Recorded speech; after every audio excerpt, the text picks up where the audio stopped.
મિત્રો વિદ્યાર્થીઓના અત્યાર સુધીના અનુભવ એમ કહે છે કે સાહેબ સૂત્રો અમને યાદ નથી રહેતા. તો આજે આપણે બહુ સિસ્ટમથી સૂત્રો પાકા કરી લેશું. ઓકે, જેમ કે તમને અહીંયા 3 આકૃતિ આપી છે, જેને તમે ઓળખો છો. આ ચોરસ છે, આ લંબચોરસ છે અને આ ત્રિકોણ છે, અને એના ક્ષેત્રફળના સૂત્ર આપણે આજે જોવા છે.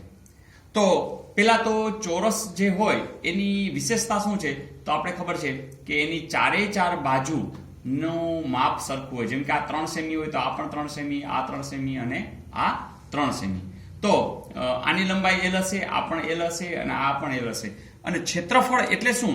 જે અંદરની બાજુ આ જે સપાટી જગ્યા રોકે છે આ ભાગ. તો મિત્રો આપણે એ રીતે વિચારીએ કે આમ અને આમ, બરાબર. તો આ અંદરનો ભાગ, તો મેં આ ચોકડી કરી છે એટલે ગુણાકાર કહી શકાય. તો આ L અને L નો ગુણાકાર એટલે કે હવે આપણે એમ યાદ કરશું કે L ગુણ્યા L એટલે કે L નો વર્ગ. તો આપણે યાદ રાખશું કે ચોરસનું ક્ષેત્રફળ એટલે શું? L નો વર્ગ. હવે આવ્યું લંબચોરસ, તો એમાં આપણે આમ જ વિચારી કે અંદરનો આ ભાગ, તો L અને B નો શું થશે? ગુણાકાર. આને લંબાઈ કહેવાય. આ લંબાઈ અને આ લંબાઈ સરખી હોય, આ પહોળાઈ એટલી જ આ પહોળાઈ હોય, તો આપણે જે લંબાઈ અને પહોળાઈ આપી હોય એ બંનેનો ગુણાકાર એટલે કે L ગુણ્યા B. ત્રિકોણનું ક્ષેત્રફળ, તો અહીંયા આપણે જે એક ત્રિકોણ આપ્યો છે, કાટકોણ ત્રિકોણ આપ્યો છે, એના આધારે આપણે જાણી લઈએ કે અહીંયા જે B છે, આ જે લંબાઈ છે એને તમે પાયો ગણી શકો. અને આ જે હાઇટ છે, આ શિરોબિંદુમાંથી 90 ડિગ્રી જે આ લંબાઈ મળે છે એને આપણે વેધ અથવા તો h કહેશું. તો અહીંયા આપણે આને B કહીએ છીએ અને આને h કહીએ છીએ. તો આમ વિચારો તો આ જો સપોઝ લંબચોરસ જેટલું હોત તો તમે LB એટલે કે આ બેનો ગુણાકાર BH કહેત. પણ તમને ખ્યાલ આવે છે કે અહીંયા જો વિકર્ણ કરો તો એના જેવું જ થયું. તો ખાલી યાદ રાખવા માટે આપણે એમ કરશું કે આ બેના ગુણાકારથી અડધું, કારણ કે આખો BH થતો, B ને L નો ગુણાકાર એટલે આટલું થતું હોય. તો અહીંયા આપણે કલ્પના કરી કે ધારો કે આ લંબચોરસ હોત તો BH થાત, પણ એનાથી અડધું એટલે કે 1/2 BH. ફરીથી મિત્રો સાવ સહેલું છે. જ્યારે ચોરસ આપ્યો હશે ત્યારે એની લંબાઈ આપી હશે, એનો ખાલી વર્ગ કરી દો એટલે કે L વર્ગ એ ચોરસનું ક્ષેત્રફળ થઈ જશે.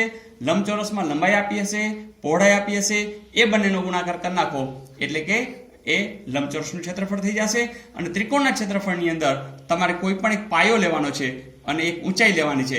જો કાટકોણ ત્રિકોણ હોય તો જે કાટખૂણો બનાવે છે એ જ બંને બાજુ લઈ લ્યો, કર્ણ સિવાયની બંને બાજુ. તો એનો ગુણાકાર કરો અને એનું અડધું કરો તો તમને ત્રિકોણનું ક્ષેત્રફળ મળી જશે. ક્યારેક એવું બને કે તમને આવો ત્રિકોણ આપ્યો છે, તો આ ત્રિકોણની અંદર ધારો કે તમે આને પાયો ગણતા હો, તો એના માટે વેધ છે એટલે કે h છે એ આ શિરોબિંદુથી 90 ડિગ્રી આવશે એવું થશે. એટલે આ હાઇટ અને આ પાયો, આ બંનેનો ગુણાકાર અને એનું અડધું. ધારો કે ગુરુકોણ ત્રિકોણ હશે તો જો તમે આને બેઝ લેતા હો તો એની હાઇટ તમારે અહીંયા આવશે એટલે કે આ તમારે h થશે.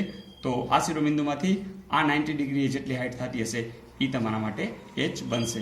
ફરીથી ચોરસનું ક્ષેત્રફળ L વર્ગ, લંબચોરસનું ક્ષેત્રફળ L ગુણ્યા B, ત્રિકોણનું ક્ષેત્રફળ એટલે 1/2 પાયો ગુણ્યા ઊંચાઈ એટલે કે B પાયો હોય અને h જો વેધ હોય, ઊંચાઈ હોય, તો ખાલી એ બંનેનો ગુણાકાર અને એનું અડધું.